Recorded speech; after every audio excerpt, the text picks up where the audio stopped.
సామాజిక మాధ్యమాల్లో కానీ విదేశాల్లో కూర్చొని వాగే వాళ్ళతో సహా ఇక్కడ కూర్చొని భవిష్యత్తులో మేము వస్తాం, వచ్చి మేమేం చేస్తామంటే వచ్చినప్పుడే మీరేం పీకలేదు, మరి ఏం మాట్లాడతారు? ఇప్పుడు వచ్చినప్పుడే మీరు ఏం పీకలా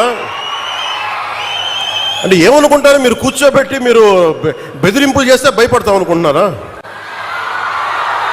దానికి మేము ఒక్కడు చిన్నప్పటి నుంచి కూర్చొని అమరజీవిని గుండెల్లో పెట్టుకున్నాడంటే వాడికి ఎంత పిచ్చి ఉంటుంది? ఏ మ్యాడ్నెస్ ఉంటే ఇలా వస్తాం మేము? ఏ అండదండ లేకుండా పార్టీ పెట్టి ఇక్కడ దాకా వచ్చామంటే ఎంత కమిట్మెంట్ ఉండాలి నీకు సమాజం మీద, దేశం మీద, రాష్ట్రం మీద, ప్రజల మీద? పద్ధతులు మార్చుకోండి. ఒక మాట అనాలంటే అనండి, తప్పేం లేదు. డెమోక్రసీ ఇది, ప్రజాస్వామ్యం. ఖచ్చితంగా అనండి. అనటానికి కొన్ని గీతలు ఉంటాయి. గీతల్ని దాటి మాట్లాడితే మీ చేతికి మళ్ళీ ముద్రలు వేయడానికి ఏముంది? అలా మాట్లాడే వాళ్ళు చెప్తున్నాను ఇప్పుడే, మీ చేతి మీద గీతలు తీసేస్తాం, అంత అరగదీస్తాం, గుర్తుపెట్టుకోండి. మేమన్నా కలెక్టర్స్ ఎస్పీల మీటింగ్ కూడా నేను ముఖ్యమంత్రి గారి సమక్షంలో తెలియజేశాను. ఈ రాష్ట్రంలో రౌడిజం, బెదిరింపులు, మన ఉత్తరాంధ్రలో కూర్చోబెట్టి కొంతమంది బెదిరించి ఒకటే చెప్పాను, రౌడిజం చేసే వాళ్ళని బెదిరించి వాళ్ళని పంపించి కదా మనం వచ్చింది. మనం అలాంటివి చేస్తే మనకి వాళ్ళకి ఏంటి తేడా?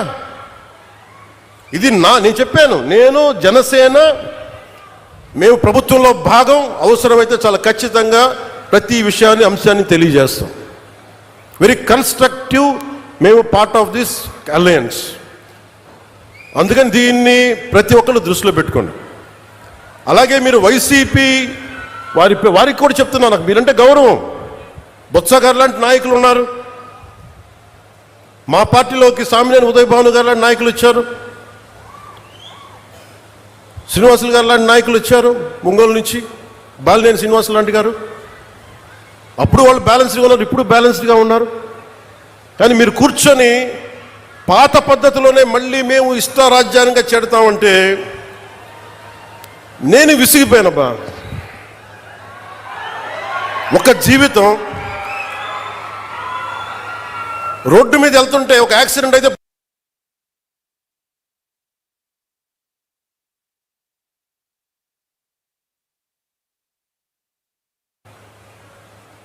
అలాంటిది ఒక ఆశయం కోసం నా ప్రాణం పోతే నాకు ఓకే. కానీ పోయే ముందు చాలా మంది తాట తీసేస్తాను చెప్తాను, గుర్తుపెట్టుకోండి. ఒళ్ళుపై తెలియకుండా, బాధ్యత లేకుండా, అడ్డగోలుగా మేము చేసేస్తాం ఏదైనా, మొత్తం తీసి రోమం తీసి కింద కూర్చోబెడతాం, గుర్తుపెట్టుకోండి. మిమ్మల్ని మీ చేత చప్పట్లు కొట్టించుకోవడానికో అరుపులుగా నేను చెప్పట్లేదు, ఇది వేదంతో చెప్తున్నాను. ఇది వేదనతో, బాధతో. ఒక్కళ్ళు మాట్లాడలా, మనకి రాష్ట్ర విభజనప్పుడు ఒక్క ఎంపీ కూడా మాట్లాడలా.